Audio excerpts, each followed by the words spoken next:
Olá, mais uma dica agora com relação ao equilíbrio do corpo rígido. Então aqui nós temos uma barra em que ela tem uma força de 40 newtons atuando no ponto C, e para poder obter o equilíbrio estático elas têm forças horizontais F2 e F3, F2 aqui em vermelho, F3 aqui em azul, e uma força vertical F1. Quer saber os valores da força F1, F2 e F3. Então, para isso, nós temos que usar as três equações da estática. As três equações da estática diziam o quê? Que a soma das forças horizontais tem que ser igual a zero. Então, vamos analisar quais são as forças horizontais aqui. Uma força F3 apontando para a direita, que a gente vai adotar positiva. Uma força F2 apontando para a esquerda, que nós vamos adotar negativo. Então, sempre lembrando que isso daí parte do par de eixos, né? Tudo que aponta para a direita positivo, tudo que aponta para a esquerda negativo, tudo que aponta para cima positivo, tudo que aponta para baixo negativo. Então aqui nós temos uma primeira equação das forças horizontais.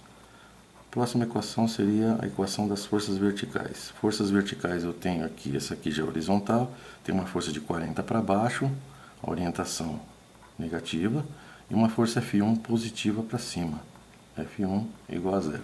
Então nessa equação nós já conseguimos determinar o valor de F1, que vale 40 newtons. Agora precisamos aplicar a última equação da estática, que diz respeito aos momentos.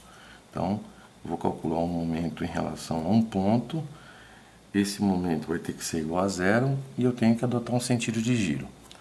Como que eu escolho esse ponto? Vou escolher o ponto onde eu tenho mais forças atuando. Nesse caso, F1 e F2. Por quê? Essas duas forças na equação de momento, se eu escolho B, elas não vão entrar na equação do momento. Vou adotar um sentido de giro aqui positivo horário. Poderia adotar sentido de giro anti-horário positivo, mas aqui vamos trabalhar com sentido horário positivo. Então, vou analisar a tendência de giro de cada uma das forças em relação ao ponto B. F3 em relação ao ponto B, o sentido de giro dele seria horário.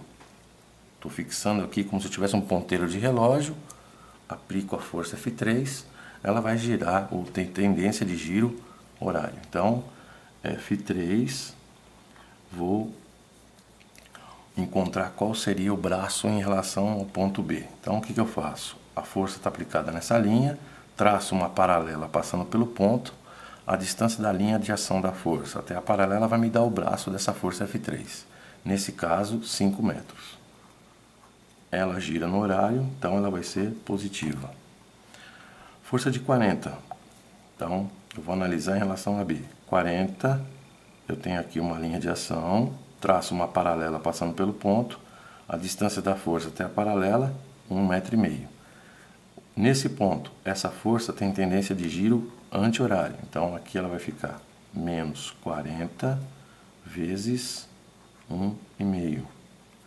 Como eu já falei, F2 e F1 estão localizados em B, não tem momento. Elas não têm nenhum braço de alavanca que possa fazer com que gire em torno do ponto B.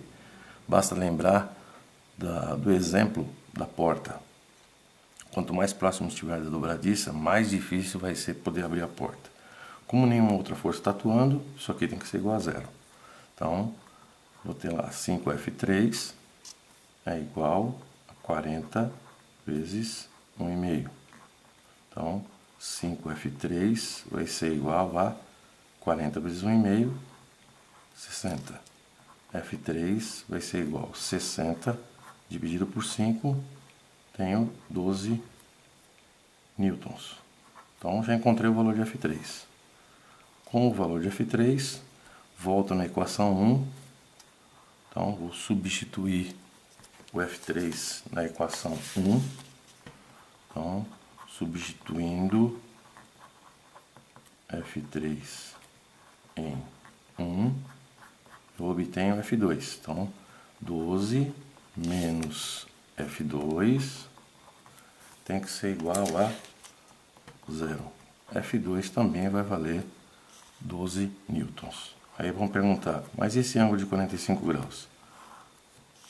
não vai utilizar? Não vai ser preciso utilizar esse ângulo de 45 graus, porque as forças estão ou na horizontal ou na vertical. Se alguma dessas forças estivesse formando um ângulo em relação à barra, aí teríamos que fazer a projeção dessa força para horizontal e vertical e aplicar as equações da estática. Então aí fica mais uma dica com relação ao equilíbrio do corpo rígido e ao conceito de momento, que é um grande problema que os alunos têm para poder determinar qual é o braço de cada força. E até a próxima.